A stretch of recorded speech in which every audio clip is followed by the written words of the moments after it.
रायगडच्या राजकारणात आता एक मोठी पॉवर डील झाल्याची चर्चा रंगली आहे आणि या डीलमुळे महायुतीतल्या अंतर्गत समीकरणांवर पुन्हा एकदा मोठं प्रश्नचिन्ह उभं राहिलंय. तर चला थोडं सविस्तर सांगतो.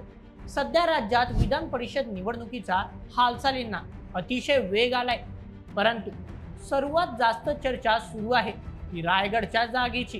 कारण इथे फक्त निवडणूक नाही तर सत्तेचा मोठा सौदा झाल्याचं बोललं जाते. सूत्रांच्या माहितीनुसार राष्ट्रवादी काँग्रेसचे प्रदेशाध्यक्ष सुनील तटकरे यांचे पुत्र अनिकेत तटकरे यांचा विधान परिषदेचा मार्ग मोकळा करण्यासाठी शिवसेनेने रायगड, रत्नागिरी, सिंधुदुर्ग या जागा सोडण्याची तयारी दाखवली आहे. परंतु सोबतच यासाठी एक अत्यंत मोठी अट ठेवण्यात आली आहे.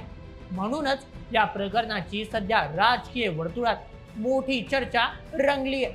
शिवसेनेने विधान परिषद जागेच्या बदल्यात चक्क रायगड जिल्ह्याचे पालकमंत्रीपद मागितलंय. त्यामुळे राष्ट्रवादी काँग्रेसमधील वरिष्ठ नेत्यांसमोर आता मोठा प्रश्न उभा राहिलाय. तर नेमकं काय आहे हे संपूर्ण प्रकरण? आता विधान परिषदेतील आमदारकीसाठी राष्ट्रवादी काँग्रेस पक्ष पालकमंत्री पदावर पाणी सोडणार का? आणि सर्वात महत्त्वाचे म्हणजे या प्रकरणाचे स्थानिक राजकारणासह राज्य पातळीवर काय परिणाम दिसून येतील? तर चला सर्व काही अगदी सविस्तर पद्धतीने जाणून घेऊयात आजच्या व्हिडिओमध्ये. आजच्या बातमीचे लेखक आहे मेहुल मराठे.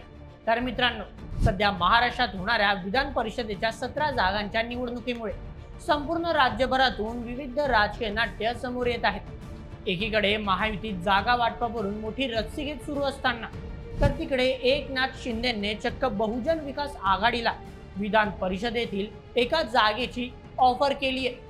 आता अशातच स्वराज्याची राजधानी असणाऱ्या रायगड जिल्ह्यात देखील असाच काहीसा पॉलिटिकल ड्रामा रंगल्याचे चित्र आहे. तर झालं असं की कोकणातील रायगड, रत्नागिरी, सिंधुदुर्ग या विधान परिषदेतील एका जागेसाठी महायुतीत घटक पक्ष असणाऱ्या शिवसेना शिंदे गट आणि राष्ट्रवादी काँग्रेस अजित पवार गटात मोठा पेच निर्माण झाला होता. परंतु आता हा पेच पूर्णपणे संपला असून शिवसेना शिंदे गटाने ही जागा राष्ट्रवादी अजित पवार गटाला देण्यास होकार दिलाय. मात्र हे प्रकरण इथे संपत नाही, कारण ही जागा राष्ट्रवादीला देण्याच्या मोबदल्यात शिंदे गटाने एक अशी मागणी केली आहे ज्यामुळे सर्वांच्याच भुवया उंच झाल्या आहेत. विधान परिषदेतील या एका जागेच्या बदल्यात शिंदे गटाने चक्क रायगड जिल्ह्याचं पालकमंत्रीपद मागितले. होय, तुम्ही अगदी बरोबर ऐकलं, थेट पालकमंत्रीपद. म्हणजे एका हाताने पालकमंत्रीपद द्या आणि दुसऱ्या हाताने विधान परिषदेतील आमदारकी घ्या. चक्क अशी ऑफरच शिवसेना शिंदे गटाने ठेवली आहे. म्हणूनच या प्रकरणाची सध्या संपूर्ण कोकणातील राजकीय वर्तुळात मोठी चर्चा आहे. परंतु आता या संपूर्ण प्रकरणात राष्ट्रवादी अजित पवार गटाची भूमिका अत्यंत महत्त्वपूर्ण ठरणार आहे. मित्रांनो, या भागातील राजकीय परिस्थितीचा विचार केला तर अगदी आधीपासूनच या तिन्ही जिल्ह्यांमध्ये शिवसेना शिंदे गट आणि राष्ट्रवादी अजित पवार गट यांच्यातील राजकीय परिस्थिती अत्यंत संघर्षाची आहे. नुकत्याच पार पडलेल्या जिल्हा परिषद निवडणुकांमध्ये देखील या भागात दोन्ही पक्षांमध्ये कमालीची रस्सीखेच पाहायला मिळाली होती. त्यामुळेच राज्य स्तरावर महायुतीत एकत्र असूनही या तिन्ही जिल्ह्यातील स्थानिक पातळीवर नेहमीच स्पर्धा पाहायला मिळते. जर रायगड जिल्ह्याचा विचार केला तर या ठिकाणी अजित पवार गटाचे प्रदेशाध्यक्ष सुनील तटकरे यांचे मोठे वर्चस्व आहे. सोबतच शिंदे गटाचे भरत गोगावले आणि महेंद्र दळवी यांची देखील राजकीय ताकद जिल्ह्यात मोठी मानली जाते. नुकत्याच पार पडलेल्या जिल्हा परिषद निवडणुकीत रायगडमध्ये अजित पवार गटाने चांगली कामगिरी केली. सुरुवातीला तर दोन्ही पक्षांमध्ये अत्यंत टोकाचा संघर्ष निर्माण झाला होता. अगदी कार्यकर्त्यांमध्ये हाणामारी आणि वादाचे प्रकरण देखील घडले होते. परंतु शेवटी वरिष्ठ नेते जसे की मुख्यमंत्री देवेंद्र फडणवीस आणि उपमुख्यमंत्री एकनाथ शिंदे यांच्या हस्तक्षेपानंतर जिल्हा परिषदेत दोन्ही पक्षांनी एकत्र येत सत्ता स्थापन केली होती. सध्या सुरू असलेल्या विधान परिषद निवडणुकीचा जर विचार केला तर याआधी देखील अजित पवार गटाचे अनिकेत तटकरे या जागेवरून आमदार होते. आता त्यांनीच पुन्हा एकदा संधी मिळावी अशी राष्ट्रवादी अजित पवार गटाची इच्छा आहे.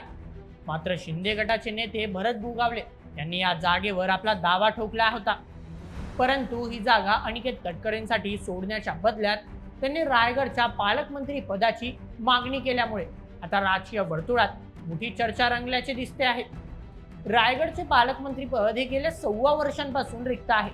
भरत गोगावले गेल्या अनेक काळापासून मंत्रीपद किंवा पालकमंत्री पदासाठी आग्रही आहेत. जर त्यांना किंवा शिंदे गटातील कोणत्याही नेत्याला पालकमंत्रीपद मिळाले तर रायगडच्या सत्तेची चावी थेट एकनाथ शिंदेच्या हातात जाईल. सोबतच शासकीय निधी वाटप आणि प्रशासनावरील पकड शिंदे गटाकडे गेल्यामुळे संपूर्ण जिल्ह्यात त्यांचे वजन प्रचंड वाढेल. पण याचा सर्वाधिक मोठा धक्का हा तटकरे कुटुंबाच्या वर्चस्वाला बसण्याची शक्यता आहे. कारण रायगड जिल्हा हा तटकरे पॅटर्नसाठी ओळखला जातो. राष्ट्रवादीचे प्रदेशाध्यक्ष सुनील तटकरे आणि मंत्री अदिती तटकरे यांचा हा अवैध गड मानला जातो. म्हणून जर पालकमंत्रीपद शिंदेकडे गेले तर तटकरे कुटुंबाची जिल्ह्यातील स्थानिक पातळीवरील पकड कमकुवत होईल. त्याचप्रमाणे रायगड जिल्ह्यातील स्थानिक पातळीवरील शिंदे गट आणि अजित पवार गट यांच्यातील संघर्ष अधिक तीव्र होईल. आता जर राष्ट्रवादी काँग्रेस अजित पवार गटाने आपली हक्काची विधान परिषदेची जागा किंवा पालकमंत्रीपद सोडले तर महायुतीत अजित पवार गट दबावाखाली आहे असा संदेश संपूर्ण राज्यभर जाईल. सोबतच लोकसभा आणि विधानसभा निवडणुकीनंतर देखील उपमुख्यमंत्री एकनाथ शिंदे हे भाजप आणि अजित पवार गटाकडून आपल्या मागण्या मान्य करून घेण्यात यशस्वी होत आहेत. हे पुन्हा एकदा सिद्ध होईल. म्हणूनच आता या प्रकरणावर राष्ट्रवादी अजित पवार गट नेमकी काय भूमिका घेणार याकडे सर्वांचेच लक्ष लागून आहे. जर राष्ट्रवादी काँग्रेस अजित पवार गटाने ही अट मान्य केली नाही आणि शिवसेनेने देखील माघार घेतली नाही तर या संघर्ष अधिक तीव्र होण्याची शक्यता आहे. तर मित्रांनो, या संपूर्ण प्रकरणावर तुम्हाला काय वाटतं? तुमचं मत आम्हाला कमेंटमध्ये नक्की सांगा आणि अशाच व्हिडिओसाठी सबस्क्राईब करा बोल एमएच आपल्या युट्यूब चॅनलला. धन्यवाद.